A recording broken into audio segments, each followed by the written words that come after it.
Cadillac.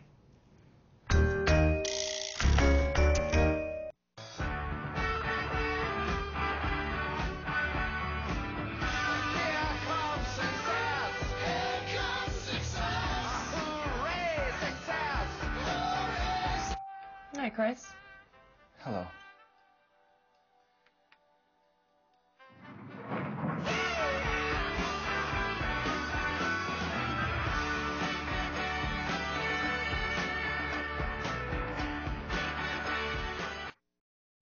Jim, would you like to work for her? Yeah, I don't know.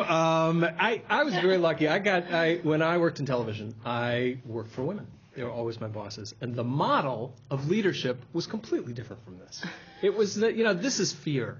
This is leadership as fear. And to me, the promise of women as leaders is to not lead like men.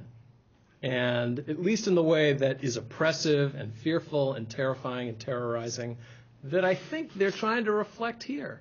And I would be interested to hear, from the women on the panel, what should, or if there should be a should, what can the model of female leadership look like in a time when we've got, an announced woman running for president?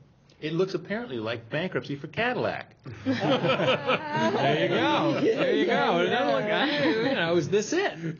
Well, you make the assumption that they're responding to real behavior of hers and not to what they perceive as, the threat of a woman in charge. And she hasn't really said anything, and she is strutting through the office, but it could be that they are so filled with preconceptions that that's what they're responding to, and that she's taking pleasure in that. I mean, you can construct this in so many ways. And when I first looked at it, I thought, the Cadillac dominatrix. And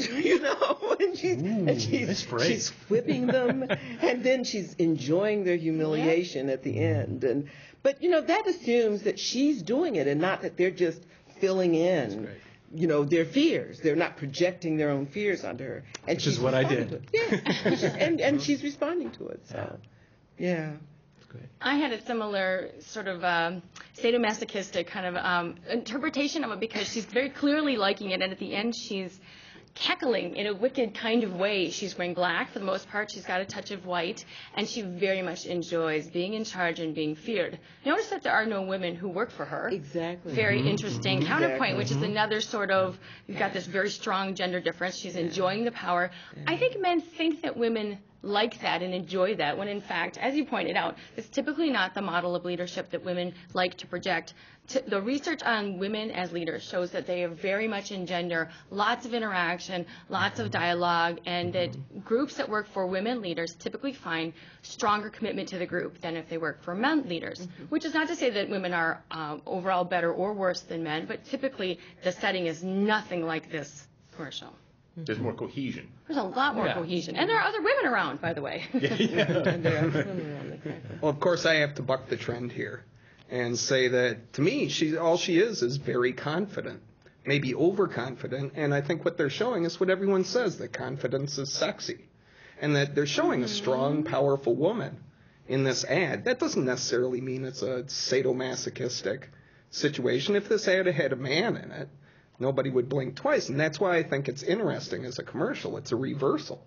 And it really does throw people off. And part of the reversal, for me, is that they usually sell cars to men as power items and to women as comfort items. The safety features and how many sniveling brats, it'll hold and everything else.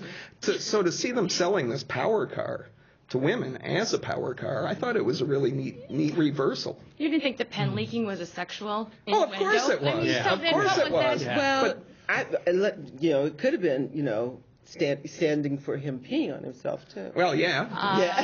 Well, so it's like it's an ink blot. It's literally an ink blot test for all of us. So she's either infantilizing him or emasculating him. Yeah. Take your pick. It's almost like, medieval royalty. People will soil themselves in your presence. You are so powerful. But let me get back to my first point, which is that I don't see her doing anything to them. Their responses come out of their own because they're all screwing around. No one was doing work. Did you notice? The guy was doing Tai Chi and the other one was putting his feet up. I mean, they should be scared. They're not doing work. And maybe what she's enjoying is that they're so freaked out by nothing. By Yeah, just the idea that they've got a woman. She's not doing anything to stop it. Right. You know, Well, why would she? You know. No, yeah. Cadillac. Good answer. Thank you. Just Thank that you. if you're a woman, you're going to be powerful. No one will really like you, and you can drive a Cadillac. That's your only solace. You can be powerful, but nobody's enjoying you, being in your presence, interacting with you. You're alone driving in your Caddy at the end of the day.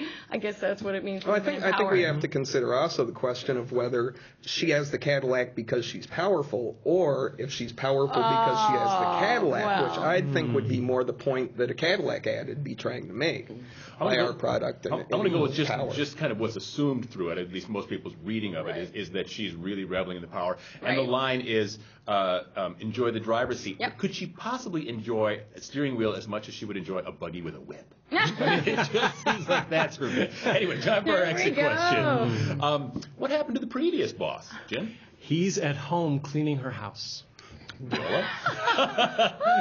He got laid off because he was too old and expensive and replaced with her. They can pay less money, too. Kathleen?